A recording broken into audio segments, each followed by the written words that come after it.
What's up, sports fans? This is the Lucas Ross Sports Channel, and it's time to give you my 2023 Big Ten football post-spring rankings for the 2023 college football season. A couple days ago, I gave you the SEC football post-spring rankings, and then yesterday I gave you my ACC football rankings.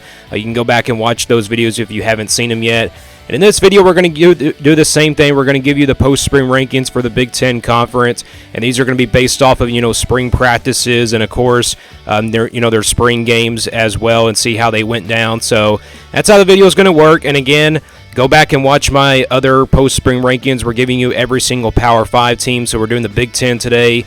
Tomorrow we'll have the Big 12, and then we'll end things out with the Pac-12 on Tuesday. So stay tuned for those videos. So let's get right into it here with my Big Ten post-spring rankings. We'll start from the bottom and work our way to the top.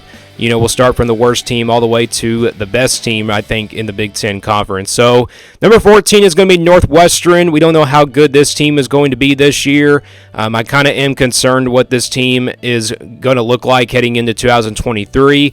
Team that's coming off a 1-11 record last year, one of the worst teams in the Big Ten, and obviously probably one of the most disappointing teams in all of college football last year. Besides, some other teams, but Northwestern, I think, is going to be a team that's going to probably struggle this year. But again, we don't know how good this team will be. And I think Pat Fitzgerald is definitely on the hot seat. If you saw my hot seat video that I did with the coaches, I think he's definitely the number one coach that's definitely on the hot seat for 2023. But again, Northwestern is definitely going to be different this year. Like I said, we just don't know how good this team will be in 2023. And that's how they end up here at number 14. Number 13 is Rutgers. Rutgers coming off a 4-8 season last year. I kind of expect this team, to be maybe a 4 or 5 win team this year, but I think they're only going to be about a 3-4 win team. When it comes to the Rutgers, it's really hard to predict their record each and every single year. And you can see how tough the schedule is. And plus, they play in the same division as Ohio State, Michigan, and Penn State. So you got the top 3 teams in there, plus Michigan State if you count them. But Rutgers have not been, up there in the Big Ten. They haven't been able to compete in, years. And that's the reason why they are still at the bottom of this list. And, that's the reason why they're one of those bottom teams in the Big Ten as well. So Rutgers here at number 13. This is a team I just don't see really competing this upcoming season. Number 12 is Indiana. Indiana coming off another disappointing season last year. They went 4-8 last year, so they're kind of similar to the Rutgers. And if you look at Indiana in the last 2 seasons, they just haven't been really that good of a program ever since that 2020 season. Remember that year they went 6-2, and then, of course, 2021 was a disappointing year. They went 2-10 and then 4-8 in 2022. I wasn't really high on Indiana in 2021. I kind of at least expected them to be better, in 2022 last year, but that didn't obviously happen. The question is, will they be that good this upcoming season? I think their head coach, though, is definitely on the hot seat. Tom Herman, he's really, had a tough time, with Indiana now in the last couple years. Indiana does have a pretty tough schedule, it seems like, as well, because they do play in the same division as Ohio State, Michigan, and Penn State as well. So Indiana's kind of similar to Rutgers. They just haven't been able to compete with the Big Ten in the last couple years. Number 12 here on this post-spring rankings. Number 11 is going to be Nebraska. This is a rebuild year for them. Nebraska was a team that was very disappointing last year, but I'm kind of liking the way that Nebraska's looking this year. I think they are definitely a team that can make it to a bowl game in their first-year head coaching staff, but it's really going to be hard to tell what Nebraska is going to look like based off of where they were from last year. But like I said, it's a new season, it's a new era for Nebraska, so I'm kind of expecting them to be a lot better. But, with a new head coach and everything, I don't know if they can make it to a bowl game perhaps. Maybe this is a 5-win team perhaps, maybe 5, 6, 7-win team, but I think, 5 wins are the best case scenario for this Nebraska team. But in my projection, I had Nebraska going 6-6, so it's very possible they can make it to a bowl game somehow in 2023. But like I said, this is a new era for this Nebraska team for 2023. They're number 11 here on this list. Number 10 is Illinois, a team that was really surprising last year. I didn't expect this team, get to a bowl game. I didn't expect them, to maybe win 8 games last year either. I think they can do that again. I think this will be a pretty good Illinois team. I don't think they're going to be quite there on the level, though, as Ohio State, Michigan, and Penn State. But I think they're definitely up there in that conversation for a dark horse, Big Ten championship spot. The Big Ten West is wide open every single year, so it's really no telling who's going to win that, that division. But the Big Ten East is easy to predict. But, you could see how hard it is to predict the Big Ten West every single year. But I think Illinois is definitely in that conversation for a dark horse contender in the Big Ten championship, perhaps. They're number 10 here on this list. Again, that's a team that's coming off a pretty good season last year. And in my projection, I have them, maybe winning 6, 7, or 8 games once again this upcoming season. Number 10 here on this post-spring rankings. The number 9 is Wisconsin. Wisconsin getting a lot of hype heading into 2023. This is a team that I'm kind of, a little bit hyping up for now. Luke Fickell coming in as the new head coach, and Wisconsin's going to be a really good team. The question is, how many games will they win under Luke Fickell's first year? Will it be 6, 7, or 8 games, or maybe 9, or maybe more? I think the best case scenario would be probably 7-5, perhaps, because the schedule kind of gets to them. They still have to play, some tough games on the schedule, but at least they get Ohio State at home. That's the big difference there. But they do have to play in the Big Ten West, and like I said, the Big Ten West is wide open. Anything can happen in that division. So, but Wisconsin's getting a lot of hype. I think, this team is definitely going to be really good. I just don't know how many games they'll win, though. Maybe 7 or 8 games. You never know. They could probably miss out on a bowl game, perhaps. But I don't think there's no doubt in my mind. I think Wisconsin will be a bowl contender heading into 2023. They're number 9 here in these post-spring rankings. Number 8 is Minnesota. Minnesota coming off a 8-4 record last year. This is a decent team from a year ago. And I was really high on this Minnesota team a year ago. I don't know about them this year. I think the roster is there for them. I think the talent is there for them to compete in the Big Ten West, and obviously maybe against the Big Ten East opponents.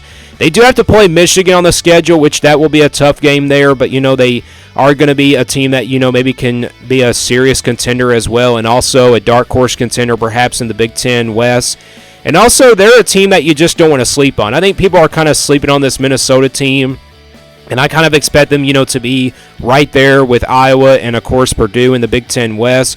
Minnesota used to win the division every single year for them, and, that was, a Minnesota team in 2019. Remember, they had that really big year, and, they went to the Big Ten championship. So, Minnesota here at number 8. This is a team that I think people are kind of sleeping on for 2023. They're number 8 here on this post-spring rankings.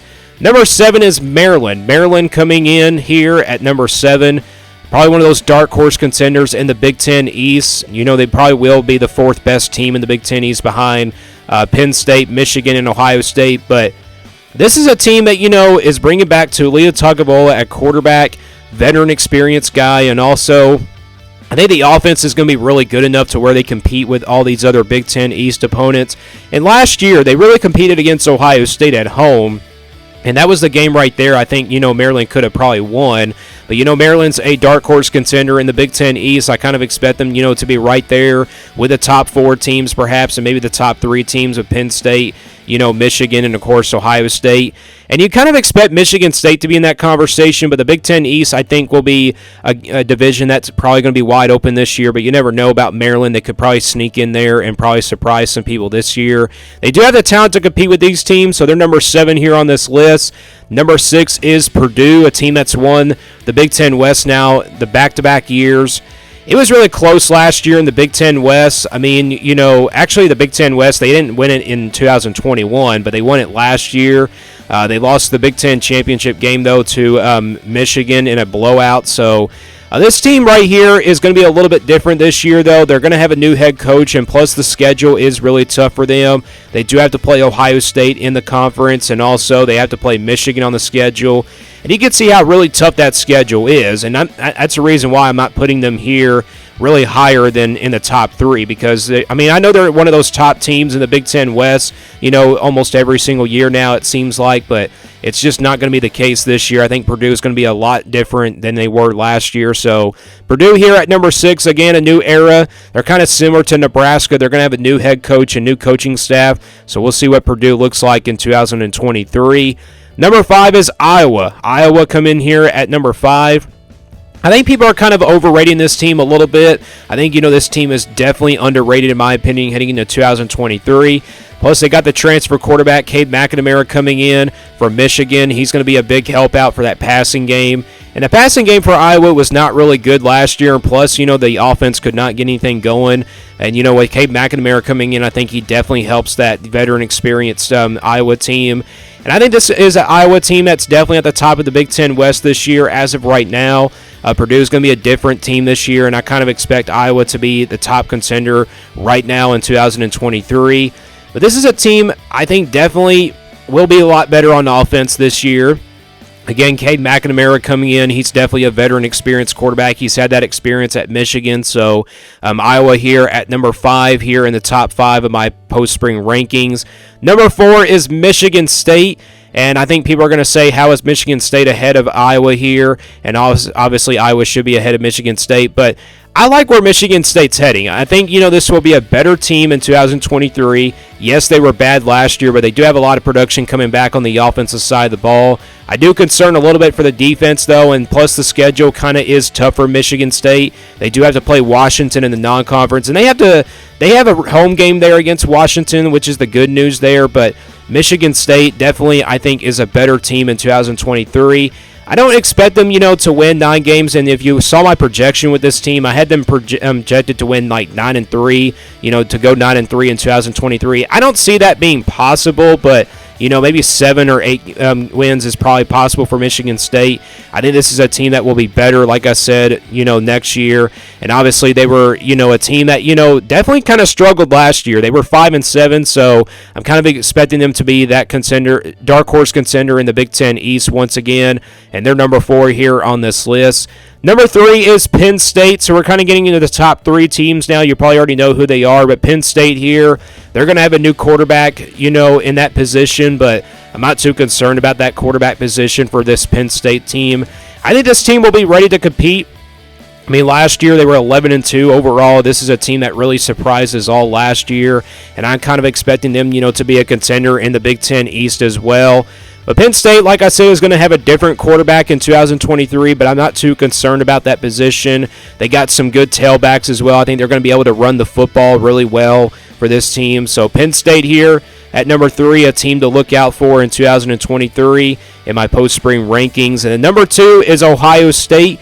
Ohio State here going to have a new quarterback. They're kind of similar to Penn State, but they're really deep on that wide receiver position. They have a lot of wide receivers coming back this year that are going to be really good, especially their top receiver from last year. I can't remember his name, but Ohio State definitely is going to be really loaded on that side, on that that wide receiver position. But the quarterbacks, people are kind of concerned about that position. I'm not too concerned about Ohio State's quarterback position. It just depends on who becomes the starter.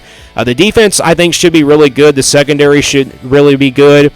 The offensive line, though, I'm kind of concerned about that position for Ohio State. But the question is, also, can they run the football? That's the question there for Ohio State. I think, the offense will be really good enough to where they're kind of explosive, but, maybe not as explosive as C.J. Stroud's offense was. But, I think defensively they should be really good on that side of the ball. So Ohio State here at number 2. Trying to win the Big Ten East now for the first time in a couple years. It's been a long time since Ohio State seems like it's been to the Big Ten championship. I mean, you see Michigan's been dominating that division for a while. And speaking of Michigan, at number 1 is going to be Michigan here in my post-spring rankings. We saw the quarterbacks in the spring game with J.J. McCarthy. He looked pretty good in the spring game. He made a couple mistakes, but Michigan's offense should be really explosive. The defense should be overall good, and this team has a lot of production coming back.